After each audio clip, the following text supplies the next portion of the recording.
town hall, one of the best kept secrets for a lot of travelers has always been how easy it is to navigate the Buffalo Niagara International Airport. You don't see the long security lines like you do at other airports, and there isn't the baggage circus like you may experience at a major hub. But new data from the Department of Transportation ranked Buffalo the top airport in the nation for cancellations.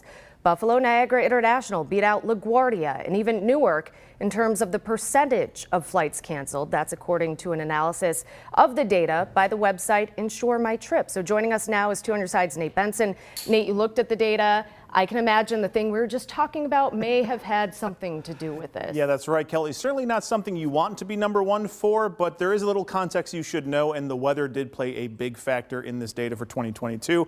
I don't know if you remember, but we had two very minor, completely insignificant snowstorms last year. Obviously, as you can see by the video, those were not insignificant at all. The December blizzard shut down the airport for 5 days during one of those times of the busiest times of the travel season.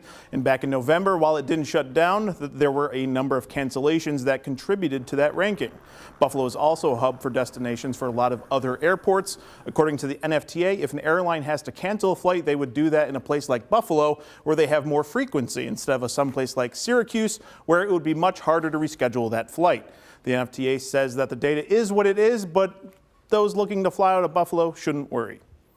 But there's, like I said, there's going to be lots of nuances. So this is quite the anomaly. We definitely hope that we are not susceptible to 2 back-to-back snowstorms in a row again. So, don't have a crystal ball, but if everything goes smoothly, I would say that we're going to be back on the bottom, if you will.